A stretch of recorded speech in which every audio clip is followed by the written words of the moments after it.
Nicholas Markowitz was a good kid. He was a high school theatre student who was an avid reader, but his older half-brother Benjamin actually ran with an amateur gang of wannabe tough guys. They sold marijuana and ecstasy.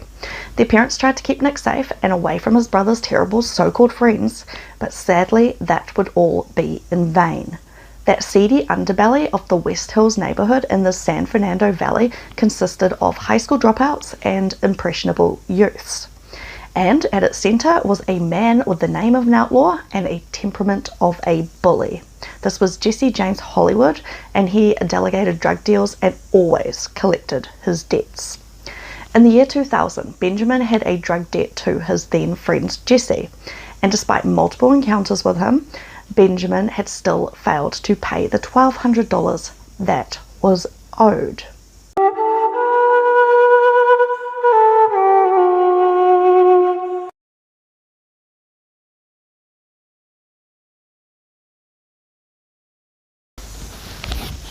Hello and welcome back to Crime, Mystery and Mayhem with Kate. If this is your first time to my channel, hello, welcome. It is great to have you here. Here on my channel I talk about true crime stories because I find them interesting, and I'm quite intrigued by why people do some of the horrible things that they do. I don't get it. I don't understand it. I don't like it. Please remember to like this video and subscribe to my YouTube channel because it would really help me in my attempts to grow my channel. I could not do it without you guys. Alright, so today I am going to be talking about the kidnapping and brutal killing of a 15-year-old boy called Nicholas Markowitz. Let's jump into today's story.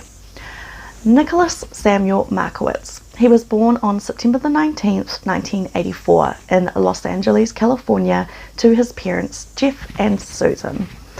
He also had two older half-siblings. They were Ben and Leah. So Ben will definitely play a big part in today's story. That's his brother. Nick was described as a kind, gentle, soft-spoken boy who, aside from not liking sports, was a pretty typical teenager. The summer before his sophomore year, he spent most of his days going for walks and hanging out with his older brother. He really liked to spend time with his older brother. It's a thing, right? And he was also preparing to get his driver's license. Such an exciting time for a young person, getting your driver's license. Oh my god, exciting. I went and got mine as soon as I could. Yeah, so it's such a good feeling to get your license. Okay, so now I'm just going to talk a bit about Jesse Hollywood. He is another key player in today's story. So in the year 2000, Jesse was a 19-year-old who had been born and raised in West Hills, Los Angeles. He had grown up in a loving middle-class environment. His family were decent people, and as a child, he appeared to be a promising junior league baseball player. So during his adolescent years, he started powerlifting, and he would take muscle supplements to help build up his muscle mass. And his coach would later describe him as an emotional kid who was later expelled for erupting into a violent fit of rage at one of his teachers near the end of his sophomore year. So great start for him, right? He obviously, sometimes I think like those like mass builders and stuff, they can make you really grumpy, because I remember when my ex-husband was taking them and he would get pretty grumpy, but I don't know. Anyway, unfortunately, due to an injury to his back and his leg, Jesse had to give up his sports. So soon after this, he decided to start selling drugs, and by 19 years old, he had used the profits from his illegal trade to buy expensive cars, and he actually bought himself a house in Santa Barbara, where he would spend most of his days partying with his friends. So Jesse also recruited his former high school friends, William Skidmore, Brian Affronte, and Jesse Rugg, and also Benjamin Markowitz to sell drugs for him. So remember, Benjamin is Nicholas's brother. He had been a close friend of Benjamin's, and they played on the same junior baseball league, and also they visited the same Malibu, California gym, so they would exercise together and just hang out. That was until Ben had failed to repay his debt. So he owed Jesse, I think it was about $1,200, and their friendship just deteriorated and it took a dangerous turn.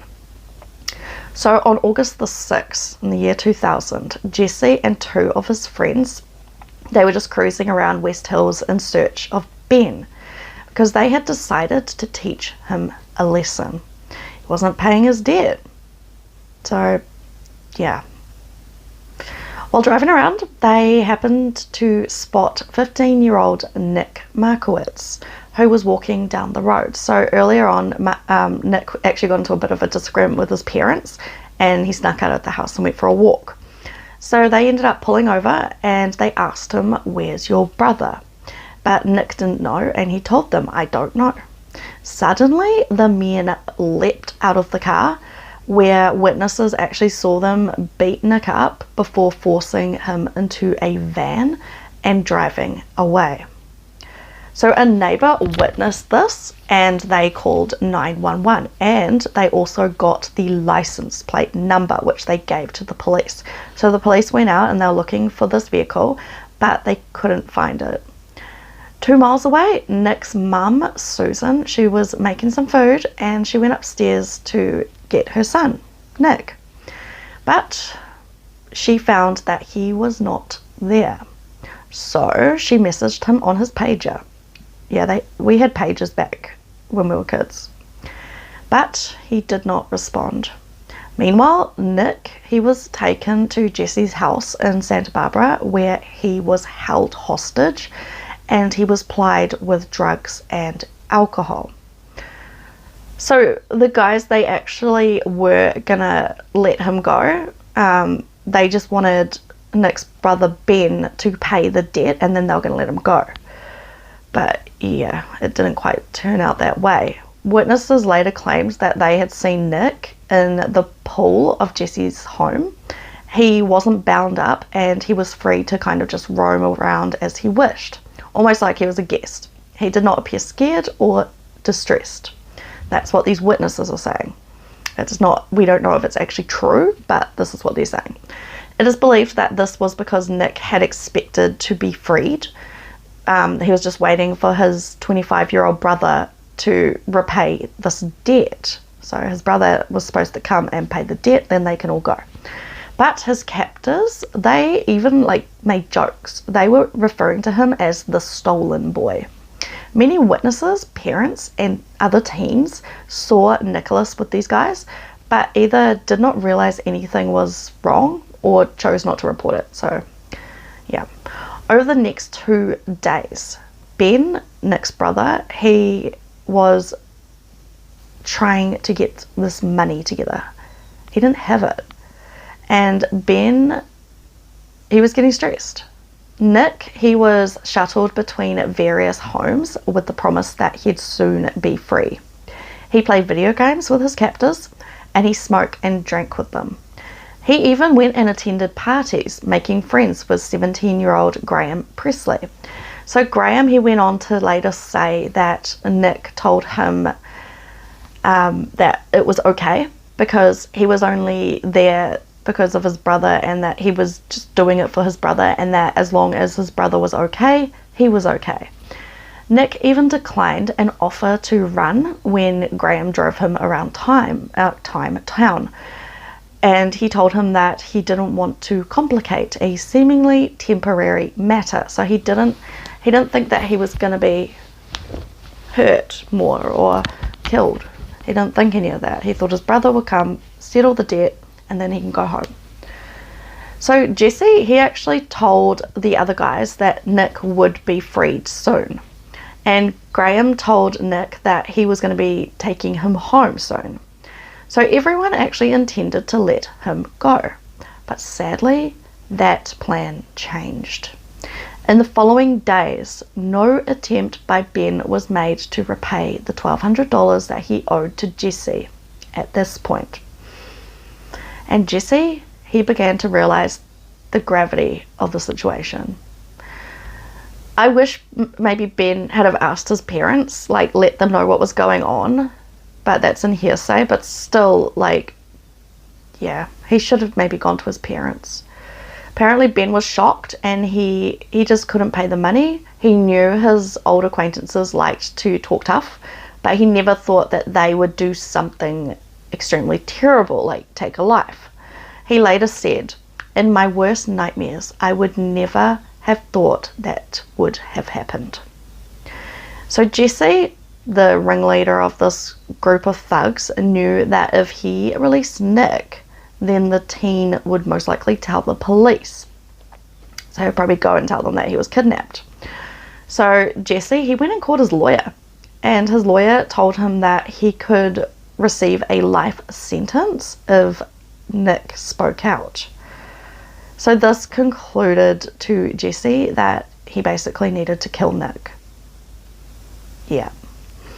Also, owing a drug debt to Jesse was 21-year-old Ryan Hoyt, an associate of Jesse's. So Jesse told Ryan that he would write off his debt if he killed Nick for him, even giving Ryan an automatic pistol to do it. So apparently this type of gun was illegal to own. In the early morning hours of August the 9th in the year 2000, Ryan Hoyt and two other accomplices, Graham Presley and Jesse Rugg, they drove Nick to Lizard's Mouth Trail near Santa Barbara. So they walked this terrified teenage boy to a shallow grave at a remote campsite 12 miles away that had been dug by Graham Presley earlier. That would have been so scary for this kid. My God, poor guy. So Jesse, he bound Nick's hands behind his back and he covered his mouth with duct tape. Ryan then hit Nick in the back of his head with a shovel, which knocked him into the grave. And then they shot him 9 times with Jesse Hollywood's gun. The boys moved his body and the gun into the shallow grave they had dug and covered it with dirt and leaves. Wow. Over $1,200. Are you freaking kidding me? Like, come on. So sad. According to police interviews, Jesse Rugg, he got physically ill, but Ryan Hoyt just kind of stared at what was going on and was just like, maybe in shock. The grave was shallow and was located near a popular walking trail. Nick was found on August the 12th in the year 2000. Ryan Hoyt, Graham Presley, and Jesse Rugg were all arrested soon after, but they all pled not guilty. Nicholas's body was actually found by hikers. That would be a terrible sight to come across. Ryan James Hoyt, who shot Nicholas, was only 20 years old at the time of the killing, and he was charged with first-degree murder and convicted on November the 21st, 2001. So at this time, he was sentenced to death on December the 9th, 2001. As of the 12th of January, 2024, he had been resentenced to life without parole. Jesse Taylor Rugg, who was 20 at the time of the murder, was charged with aiding in the kidnap and killing. He was convicted in 2002 of aggravated kidnapping for ransom, but he was acquitted on the murder charge. He went on to be sentenced to life in prison with the possibility of parole after 7 years. But his parole was denied in 2006.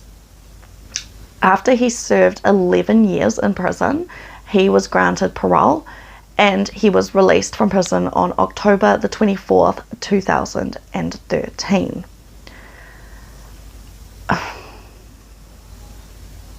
Poor Nicholas. Graham Presley, he was 17 years old, and this is the kid that was like telling Nick that he would help him and like let him free when they were driving around.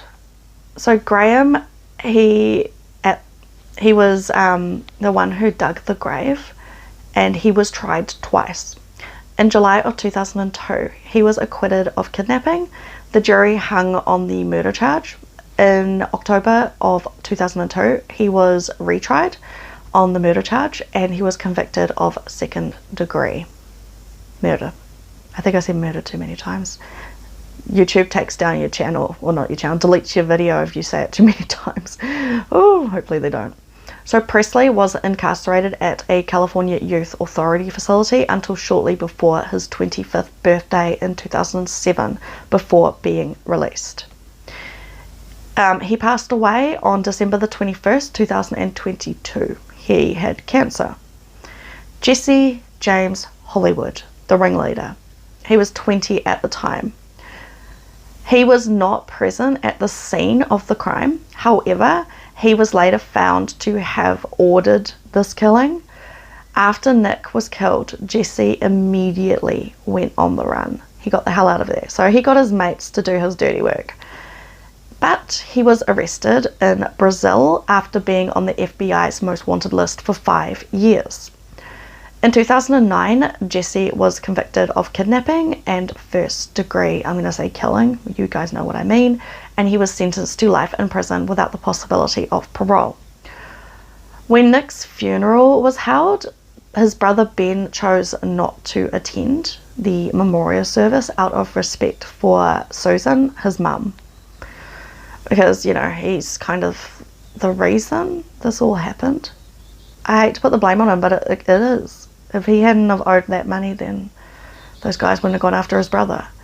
In 2003, the Markowitz family won a $11.2 million civil lawsuit against the kidnappers and the killers, along with other defendants such as the family friend whose van was used in the kidnapping and the owners of several homes where Nick was held against his will. So I'm going to read what Nick's mum wrote in her letter to the court. So this is what she said. My son Nicholas is dead because of Jesse James Hollywood. Jesse had him murdered to cover up his own crimes and stay out of prison. And worse, he had someone else do the dirty work and then took off to let him take the consequences. Little did I know that as I was paging my missing 15-year-old son, he was on his way to be executed. I died that morning when the crew of detectives came at 6 a.m. to tell us that they had found our missing son. The look in their eyes said it all, but it was their job to deliver the news verbally. Their words were, hikers found Nick's duct-taped, bullet-riddled body in a shallow grave. It was the moment that I shut down and went into denial. I stayed busy getting pictures of Nick and allowing them to search the house for something, anything, to make sense of Nick's execution. I would start to cry and then I would stop myself. The first 6.5 years after hearing of my son's death, I wanted to die and almost several times succeeded. I would mix alcohol and pills to the point where I had to have my stomach pumped. This poor mother. This poor mother. Your heart bleeds for her, honestly. She said, 13 times I ended up in the hospital because of suicide attempts and my depression. I hung on solely because I wanted to make sure there would be justice for Nick. He deserved this and so much more. It was the least I could do, but I didn't realize that it would take so long. This really breaks your heart, what his mum is saying. So she went on to say, for 5 years, while Jesse was one of America's most wanted, I drove with wanted posters, billboards on my car. When I was not looking for Jesse, I went to every trial and parole hearing for the other selfish cowards involved. Excuse me. I travelled as far as Canada. I believe that Jesse may have taken the ferry that was on in Canada shortly before me. I left thousands of wanted posters and keychains everywhere I went. And it didn't frighten me to think that we might bump into each other one day. I knew I was not capable of committing murder for revenge, as he had done. I also knew I would not lower myself to the embarrassing level of immaturity and callousness that his family had, such as when Jesse's own mum stuck her tongue out at me, flipped me off, and screamed profanities. Like, what the hell? Your son killed her son, and you're bullying her like that? Are you freaking kidding me? Well, you can see. What do they say? The apple doesn't fall too far from the tree. So this is what his mum continued to say. When I visit the site where Nick was killed, I lay in the makeshift grave where Nick's ruby red blood drained from his beautiful body. I try to imagine the fear that he must have felt in those moments. His arms and face bound with duct tape, being a gun and a grave. He knew he was not coming home, ever. Jesse Hollywood should have been charged with 2 murders, mine as well as my son's. Wow. Wow. My heart truly goes out to Nick's mum and dad and siblings. Like, I understand Ben probably, he wouldn't have wanted this to happen to his brother. He wouldn't have. But maybe, like, don't get into drugs and then get yourself into debt. Or if you are going to buy drugs, have the money. Because shit happens. Drug dealers, man, they are ruthless. They are horrible. And this happened to a 15-year-old boy who was a promising student. He had a future. He was going places. And this happened. But that is today's one about Nicholas. Poor Nicholas. I can't. I've got, as you guys know, I have a 16-year-old daughter.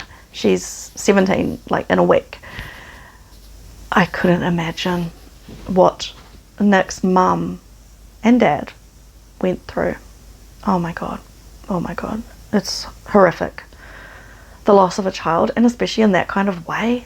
And then you realize it's because your other child, that would rip you. But I'm glad that she survived and she didn't succeed in taking her own life, and that she has worked so hard going around getting Nick's story out. But yeah, so that is me for today. I hope you guys have a wonderful morning, day, night, whatever it is where you are. It is summer here in New Zealand. I'm sweating. I am in my room. I have one window and it is hot, and there is a light right in front of me. Like, I've got these big lights. That's why, like, you can kind of see it on my forehead. But yeah, so I've got the lighting in here, which is hot. I am sweating. It is summer and it is hot, and oh my God, I need to go and cool down. I'm gonna have an ice block. Anyway, I hope you guys have a great day. I'll catch you later. Bye.